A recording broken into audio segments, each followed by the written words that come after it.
Sadness is a perceived lack of options.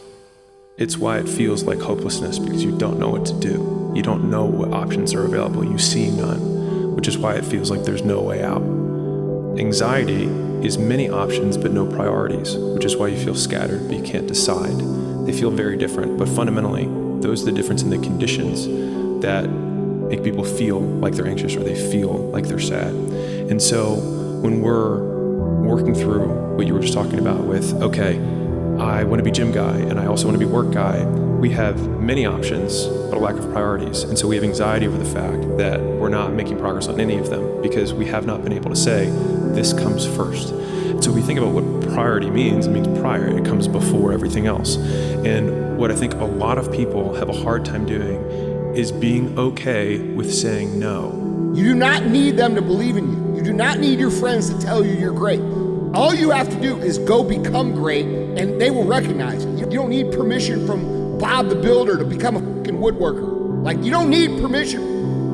Nobody ever came to me and said, Andy, you have what it takes to become a successful entrepreneur. Or Andy, you have what it takes to build multiple successful podcasts. Actually, I got told I was an idiot. Actually, I got told that I couldn't do shit.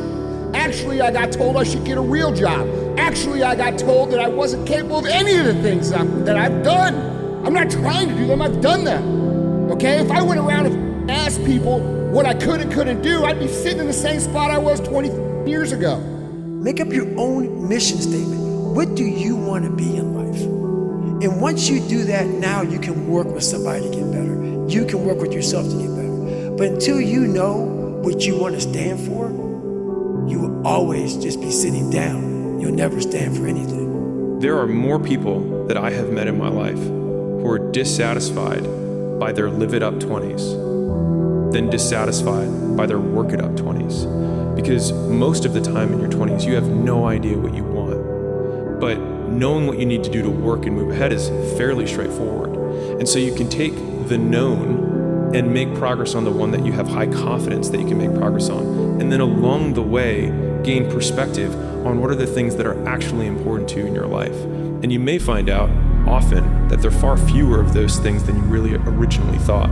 Because what you thought live 'em up in your 20s was actually your mom and your two homies who are both mediocre, and you don't care about their opinion now when you're 30 anyways. But what a waste of a life it would have been to, quote, live up your mom's dream or your friend's dreams to then only get to your 30s and realize you didn't live it up and you also didn't work it up. And now you have neither. And I think the part of it, that noble mentality is, you know, your tired body, that unmotivated mind, and get out there and do it anyway. You know, you better fight yourself, because you're not only winning when things are going your way. You got to figure out how to win when things aren't going your way. You got to figure out when your body's fighting you, when your mind's fighting you. How do you still, you know, just say, I'm gonna beat my mind today? Or do you just give in to your mind and say, oh, I'm tired today, I'm lazy, I don't want to do it, it's too hard, no one else is doing it, it's a weekend, it's too late, these are already off hours, oh, exactly what I want isn't happening right now. Like, okay, great. You know who that's great for? Your competition. You want that attitude to permeate the people that you're competing against. You want them to give in to their mind. You want them to say, oh, it's too hard, I can't do it. But you want to be the one that says, I'm going to do it anyway. I know I don't feel good today, but I'm going to go out there and I'm going to prove to myself that even on days that it doesn't feel right, I push myself. Unchosen suffering is going to happen in life.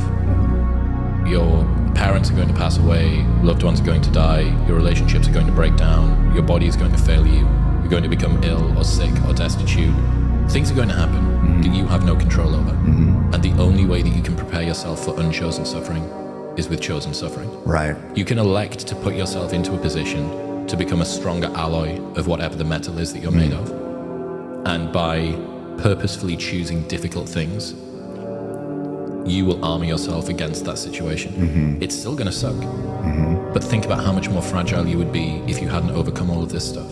The only way to gain confidence in yourself is to build something. It's not to wait for it to happen. Hey Vic, your life just happened in front of you. Just show up today and make it happen. No, you had to do a lot of today to get to this day that no one really knows except you. So that's why you appreciate it. because you had to go through a lot of stuff to get to this day. Now only you know what it took to get here, and that's why you value it. So other people on the outside in may say, oh, Vic, you're so lucky. You get to do this, and you get to be, you have all these followers, you have these people that pay attention to you, you get to do these cool things. Well, yeah, but in your mind, you're probably still the same kid, with your brother and your other brother and your sister and your dad and your mom. You're like, no, you guys don't remember where I came from. And this is why I value this, because I have perspective. Yeah. I knew where I came from. I knew where I started. And now I appreciate where I'm at. Jimmy Carr broke my brain with this one. Everyone is jealous of what you've got. No one is jealous of how you got it. I love that quote. My God. People see the trophies, but not the training ground. Everybody wants the view, but no one wants the climb. I love it.